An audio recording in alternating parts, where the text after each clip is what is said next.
कंस देवी देवकी की 8वीं संतान को मार नहीं पाया है। यदि कंस देवी देवकी की 8वीं संतान को नहीं मार पाया तो वही 8वीं संतान कंस के मृत्यु का कारण बनेगी। आखिर देखिए, नंदलाल स्वयं आपके सम्मुख हैं। देवर्षि, ये आप जानते हैं कि नंदलाल मेरे सामने है। कहीं मैंने अपनी आंखें खोली और नंदलाल मेरे सामने ना हुए तो? इस बात का उत्तर तो केवल प्रभु ही दे सकते हैं माता।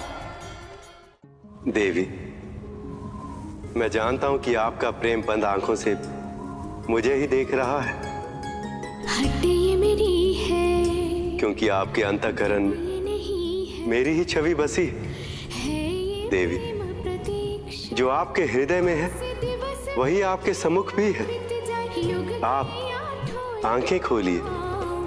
जब तक तेरा दरस न होए, नैना ना खुली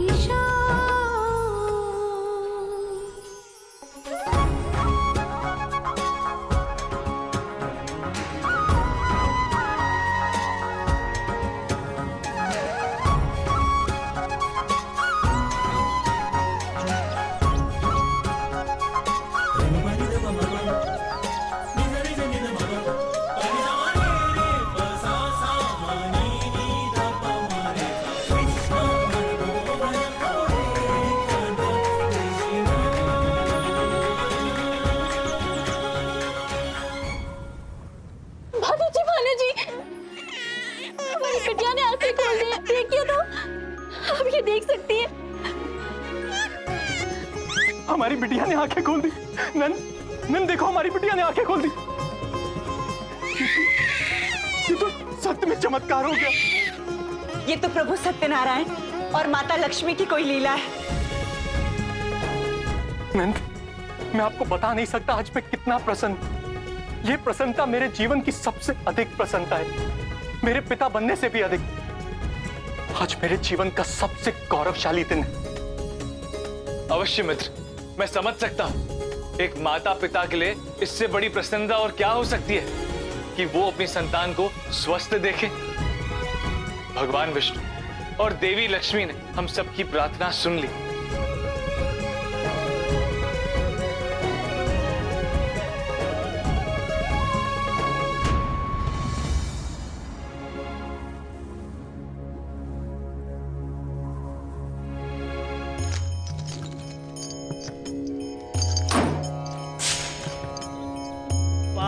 का पलड़ा हो रहा भारी, दुख पावे सुख के अधिकारी, मातृ सुखों की है अभिलाष। एक कुमार सारी संतानों को मार भी मरेंगे, भी मरेंगे।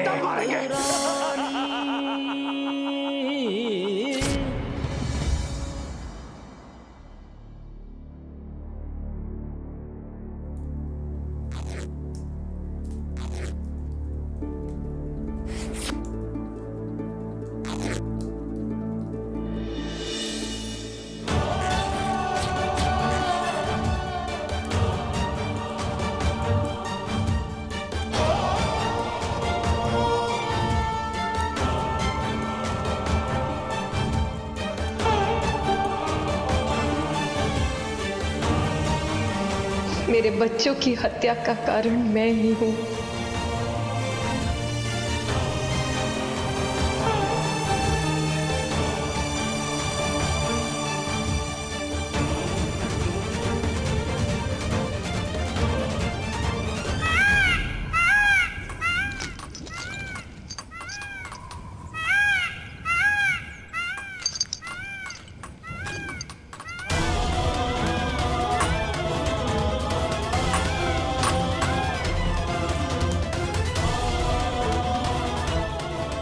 देवकी,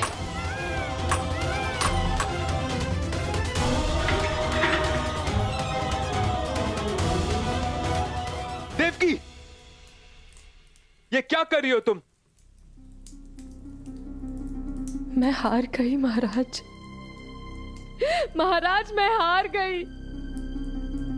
मेरी आठों की आठों संतानें मारी गई और मैं उनकी मृत्यु पर रो भी नहीं पाई, उनका अंतिम संस्कार भी नहीं कर पाई है अभागी माँ। मैं वही तो कर रही थी। धैर्य रखो देवकी, एक दिन सब ठीक हो जाएगा। नहीं महाराज, कुछ ठीक नहीं होगा। ना मैं एक रानी बन पाई, ना एक अच्छी पत्नी, और ना एक माँ। सब कुछ समाप्त हो गया महाराज, मैं हार गई। शांत हो जाओ देवकी, संभालो अपने आप को।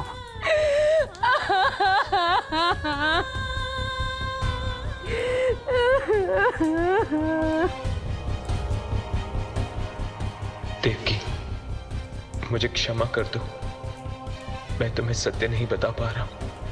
हमारा 8वां पुत्र जीवित है, एक दिन वो कंस को उसके एक एक अधर्म का दंड देगा।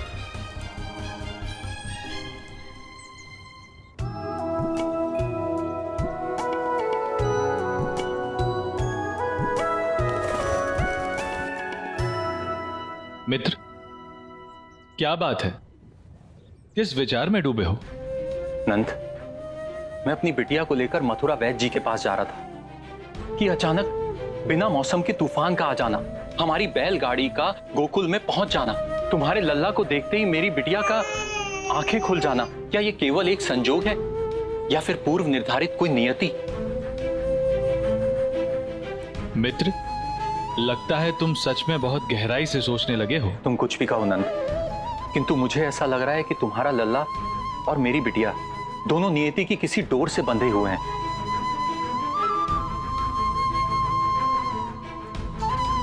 और इन दोनों के यहां होने का अवश्य कोई बड़ा उद्देश्य है। तुम कैसी बातें कर रहे हो?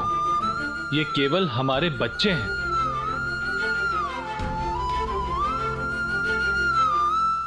देवी, आपके पिता मेरा वह स्वरूप जानने का भी प्रयास कर रहे हैं जो संसार के लिए भी अनभिज्ञ है। प्रभु, सच्चा भक्त सदा अपने भगवान के सच्चे स्वरूप को जानने का प्रयास करता ही है। पिता वृषभानु कई जन्मों से मेरे सच्चे भक्त हैं, इसीलिए कहीं ना कहीं सच ना जानते हुए भी उन्हें सच का आभास है। मैं धनी हूं कि इस जन्म में वृषभानु मेरे पिता हैं।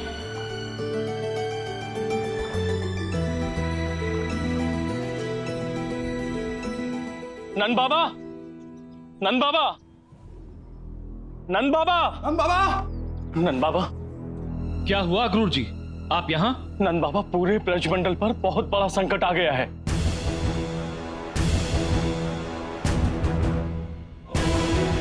नंदरानी, आप दोनों बच्चों को लेकर अंदर जाइए और एक पल के लिए भी उनसे दूर मत होइएगा। हे भगवान, पूरे ब्रजमंडल के बच्चों पर बहुत बड़ा संकट आ गया नंद बाबा। चलो।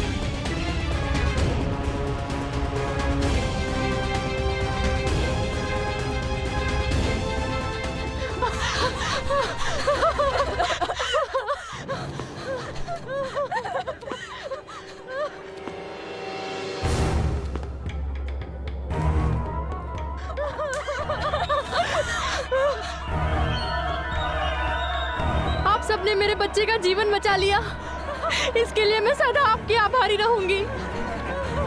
हम सभी स्त्रियों को अपने अपने बच्चों के साथ नंद बाबा के यहाँ शीघ्र पहुँचना ही होगा। पहुँचना ही होगा। पहुँचना ही होगा। वियोगी होगा पहला कवि, आज से उपजा होगा पहला गान।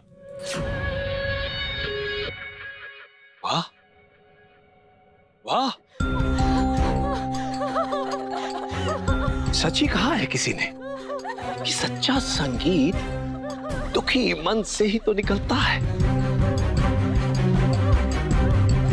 हाँ, क्योंकि बाकी सारे सुर तो अभ्यास से आते हैं, बस रोना ही है जो अनायास चला आता है। हृदय की गहराई से जिन माओं की गोद उजड़ी है, जिन नवजात शिशुओं की हत्या उनकी मां की आंखों के समक्ष हुई है, उनके रोने में दुख की जो मिठास है, उनकी चित्कार में जो लय की उठान है, उसकी कोई तुलना नहीं। और अपनी संतानों के दुख में तड़पती माओं की रुलाई में जो आनंद है, वो संसार के किसी संगीत में नहीं।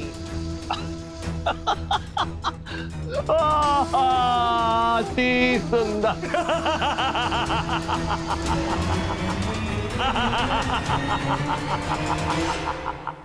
कंस देवकी की 8वीं संतान को नहीं मार पाया, इसका यह तात्पर्य तो नहीं कि वो गोकुल की सभी बच्चों की हत्या कर देगा। अक्रूर, मैं आपके इस सुझाव से सहमत नहीं हूं कि हमें अपने बच्चों को लेकर कहीं छुप जाना चाहिए।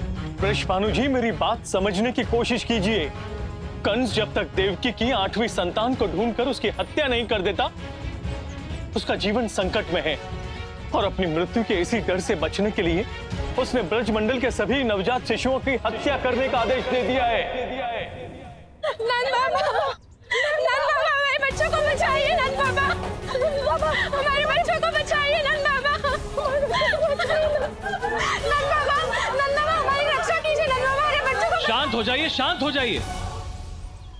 पहले ये बताइए कि बात क्या है। नंद बाबा, कंस के सैनिक हमारे घर में घुस के हमारे नवजात शिशु की हत्या कर रहे हैं। नंद बाबा, हमारे बच्चों को बचाइए। नंद बाबा, हमारे बच्चों को बचाइए। नंद बाबा, बस, अब एक ही रास्ता है। हमें ईंट का जवाब पत्थर से देना होगा। हमें कंस को बताना होगा कि यदि उसने हमारे बच्चों पर दृष्टि डाली, हम उसकी आंखें नोच लेंगे। नहीं वृषभानु, हमारे पास इतना समय नहीं है कि हम युद्ध की तैयारी कर सकें। किंतु नंद, वृषभानु जी, ये मत भूलिए कि वो बालक जो कंस की मृत्यु का कारण बनेगा, कहीं न कहीं ब्रजमंडल में ही है। और हो सकता है कि इन सब बच्चों की रक्षा के साथ साथ उसकी भी रक्षा हो रही हो। दामोदर, तुम एक काम करो, सारे गांव वालों को सूचित कर दो कि वो अपने बच्चों को लेकर किसी सुरक्षित स्थान पर चले जाएं और वो दूसरे गांव वालों को आगे जाकर बताएं। ब्रजमंडल में कोई भी बच्चा मरना नहीं चाहिए, नहीं चाहिए, नहीं चाहिए।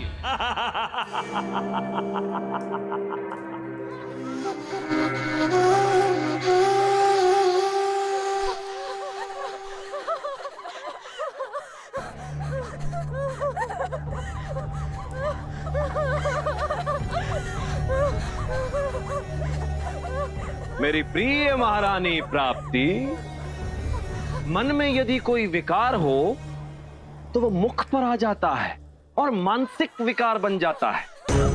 और मानसिक विकार मन और आत्मा दोनों को विकृत कर देता है। मैं कुछ समझी नहीं भगवान।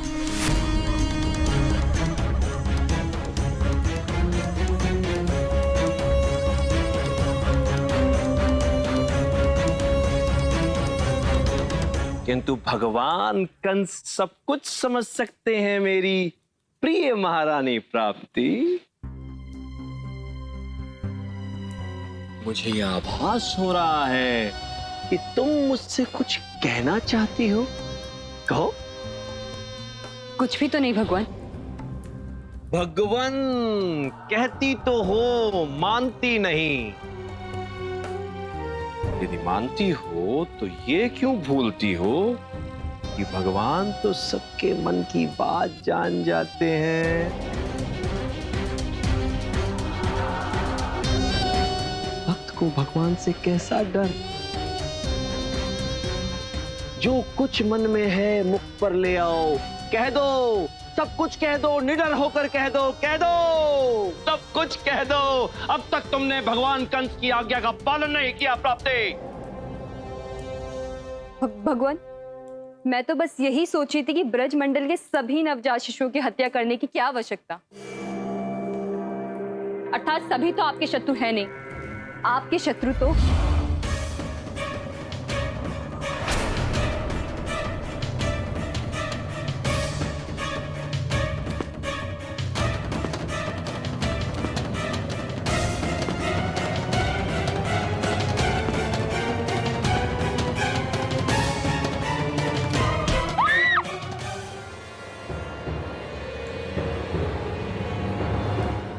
शत्रु हूं। वो हर मनुष्य होता है जो मेरे निर्णय पर संदेह करता है, और जो संदेह करता है वो दंड का भागीदार होता है। किंतु तुम तो मेरी सबसे प्रिय पत्नी हो। अपने से अधिक मुझे तुम्हारी चिंता है। ब्रजमंडल के नवजात शिशुओं की हत्या मेरे लिए नहीं, तुम्हारे लिए ही तो हो रही है प्राप्ति।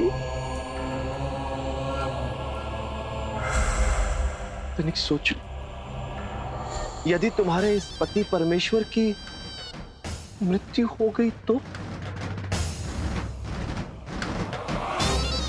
संभाल पाओगी अपने आप को मेरे बिना?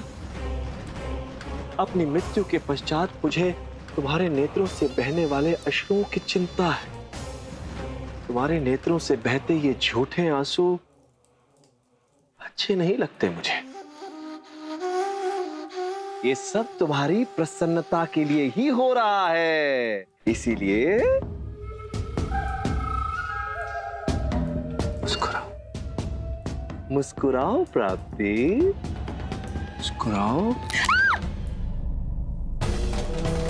मेरे निर्णय पर संदेह करने वाले को मैं अवश्य दंड देता हूं।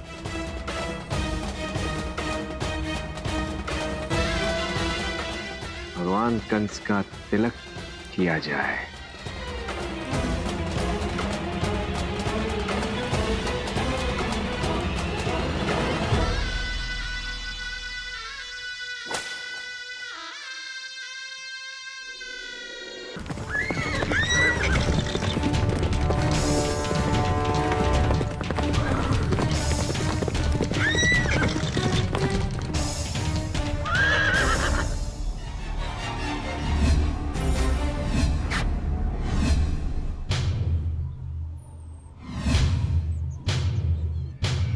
सगरे घरन ने अच्छे से छान मारो। गांव का कोई भी बच्चा जीवित नहीं बचना चाहिए। ढूंढो।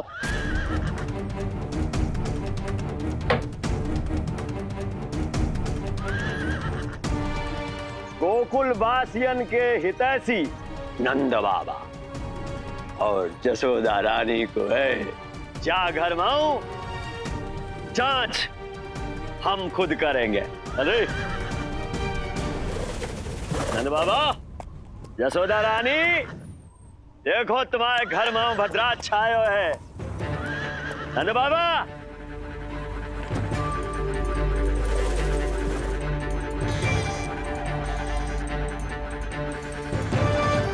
अरे ओ नंद बाबा, जसोदा रानी, कहाँ छुप गए रे दोनों?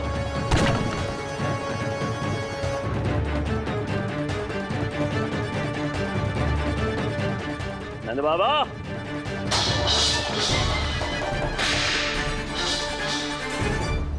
हमने सारा गोकुल छान मारा पर यहाँ कोई भी नहीं मिला। जागो मतलब जे होयो कि हमारे आने की सूचना हमारे से पहले जहां पहुंच गई। अचंभो जे बात को है कि सारों को सारो गांव गोकुल आज के छिप कहां गयो होगो पता कर। मित्र विषभानु, चारों ओर दृष्टि बनाए रखना। कंस के सैनिक कभी भी और कहीं से भी आ सकते हैं। क्या होगा दृष्टि रखने से नंद? आज तक वो पापी कंस हम सभी ग्वालों को मृत्यु का भय देकर डराता रहा और हम चुप रहे, किंतु अब हद हो गई। वो हमारे बच्चों के जीवन के लिए संकट बन गया है। यूं इस प्रकार बच्चों को छुपाने से तो अच्छा है कि हम कंस के दरबार में जाकर उसे चुनौती दें। यदि उसमें साहस है तो हमारे बच्चों को तनिक आहत करके दिखाए। नंद, ये हमारे बच्चे हैं और इनके जीवन की रक्षा करते हुए अपने प्राणों को दांव पर लगाना हमारा धर्म है। मित्र, माता पिता के उसी धर्म को निभाने के लिए हम इन बच्चों को सुरक्षित स्थान पर लेकर जा रहे हैं। तनिक सोचो, यदि हमें कुछ हो गया तो इन बच्चों का क्या होगा? मैं आपको विश्वास दिलाता हूं, जिस दिन हम कंस का सामना करने की स्थिति में आ गए, उस दिन वो अवश्य होगा जो आप चाहते हैं।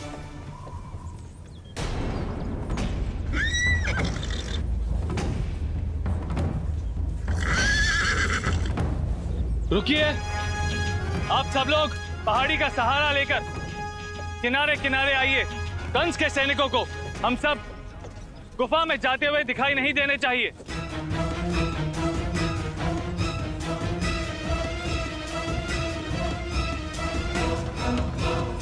सगरे के सगरे लोग गोवर्धन पर्वत की शरण में जा रहे हैं। दीदी, हमारे बच्चों को कुछ होगा तो नहीं ना? नहीं होगा कीर्ति बहन। कंस देवकी की 8वीं संतान को ढूंढ रहा है और देवकी की 8वीं संतान उसे यहाँ गोकुल में कभी नहीं मिलेगी। नंद ने तो मेरा काम और आसान कर दियो। अब गोकुल के सारे बच्चा एक साथ मरेंगे।